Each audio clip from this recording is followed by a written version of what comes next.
Alfred Duhrsen was an American novelist who spent most of his life in Europe and most of his time in Europe in DEYA. This evening, Frank Longstreth will be reading a passage from his first novel, Memoir of an Aged Child, and he'll introduce us to Alfred by reading a poem by Marianne McKinley, who has also made a home in DEYA for many decades. En Alfred Duhrsen va ser un novel·lista americà que va passar la major part de la seva vida a Europa. Durant molts d'anys, DEYA va viure a DEYA. Aquesta nit, en Frank Longstreth llegirà un bocí de la seva primera novel·la, Memoir of an Aged Child. Però, en primer lloc, nos introduirà en Alfred llegint un poema de Marianne McKinley, que també ha tingut una casa DEYA des de l'any 1964. Right. This is Marianne McKinley, a poem called On the Terrace. Alfred intones, "Oh, intellectual women can't cook. I go to check the dinner in the oven.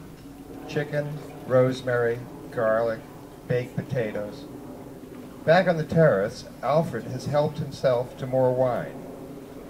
"Oh, this wine is all right, for the money. There are some others I prefer, but they're quite expensive," he announces.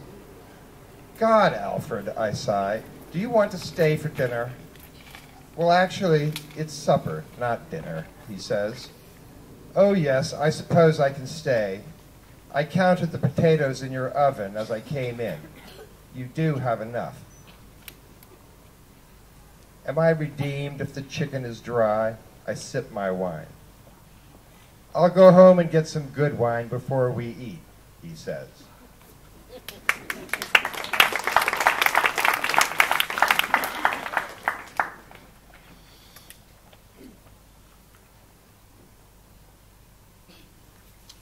All right, and this is just a very short section from Alfred's memoir, his first published book, and I'm told his best, although there's a 50-50 chance of that. And it's called Memoir of an Aged Child, and the explanation of the title is in the front piece, a quote from Kierkegaard. Why were 9 months in my mother's womb enough to make me an old man?" And this is really Alfred's explanation of why or how he got to be an old man so young. This is from his youth, obviously. "Our stepfather gives us each a pair of goggles, and we climb into the rumble seat.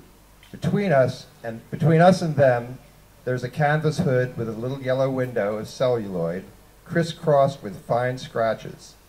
Sometimes their heads move together and their mouths open and shut, but we can hear nothing because of the monotonous roar of the engine, which flows into our ears together with the wind and blows our heads empty. We have been living in a city, in an apartment high up in a building. There, when the windows are closed, all is silent and one can hear himself breathing and swallowing. But now silence is swollen into a roar and drowns our voices in our throats, or tears the words from our mouths and casts them to the wind. We go down and down till we come to a plain that stretches out before us like a bar of sand between two expanses of water. Along the shore are rows of palm trees that slope gently upward. When the car stops, I jump out of the rumble seat and try to run up one. But it is steeper than it looks, and I have to throw my arms and legs around it and slide back down. I run and run, this way and that way, across flat stretches of sand and up and down streets that divide the sand like lines on a map. We come to a square brick house with a front porch and a flat roof that stands in the middle of a lot full of sand and burdocks. My socks are already full of them. My mother unlocks the front door and my sister and I run in. On the living room wall is hung a sign which says, "No smoking." I can read it because the letters are big and black. I go into the dining room, the pantry, the kitchen, opening and closing doors.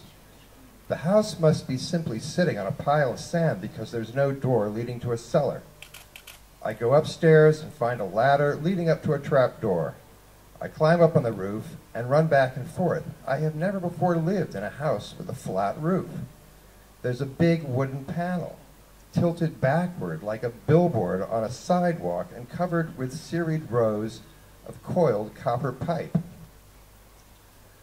My governess tells me that I must take a bath after the trip. I go into the bathroom and there's a big, hairy spider in the tub. I turn on the shower and it runs down the sides of the tub it runs around the sides of the tub in an attempt to escape the downpour.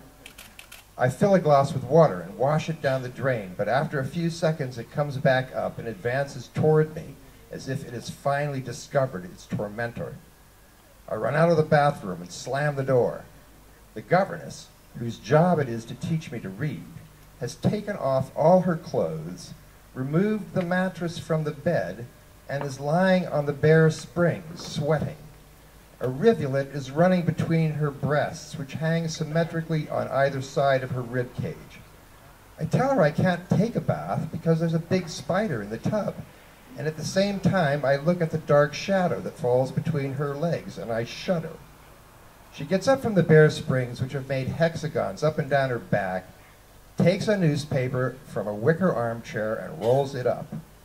The spider has returned to its position in the middle of the tub and seems ready to spring on its attacker, but she clubs it to death with 3 strokes of the newspaper and washes it down the drain. She puts in the plug and turns on the hot water, telling me not to use too much as it is heated by the sun hitting the pipes on the roof. I think of the water flowing through the snaky copper coils and becoming cooler and cooler. Although it's warm, I shiver when I slip into the bath water. I pull out the plug and look for the spider. As the water drains out, it begins to turn slowly in the direction of a clock, and in the center of the turning water, a hole forms in the shape of a horn and fits itself into the mouth of the drain.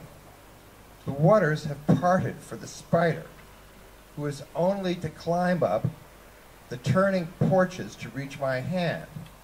With my finger, I churn the water the opposite direction, and to my surprise, the whirl stops and begins to turn with my finger. The water goes more and more quickly, the hole gets wider and wider, and the drain pipe gives forth a screech. I take the bar of soap from its wire basket and rub the enamel of the tub from top to bottom and rinse it thoroughly. My stepfather comes into the bathroom and nods his head approvingly. He tells me that every hour of the day I should try to do something useful and to improve my mind. Otherwise, I shall die without having accomplished anything. I think of all the hours I have wasted and grow gloomy. I remain squatting, vaguely aware of the passage of a kind of gray, uniform time, and staring at my dull image in the bright porcelain, I say to myself that I will never learn to read. After the bath, the governess puts on a white smock over my head and gives me a pair of leather sandals. I protest that the smock looks like a girl's dress and that I can see my toes through the holes in the sandals, but she won't let me take them off. She gives me a notebook and tells me to write a story. I put down, I woke up this morning, then I decided to get up and put my clothes on. Then I decided to go downstairs and eat breakfast. But you don't decide to do all those different things, the governess says to me. Yes, I do, I retort. I decide to get out of bed. I decide to get dressed. I decide to eat. But you'd be worn out from making so many decisions. I am. I'm tired all the time. She laughs, but to show her I am serious, I seize the collar of my smock with both hands and rip it down the front.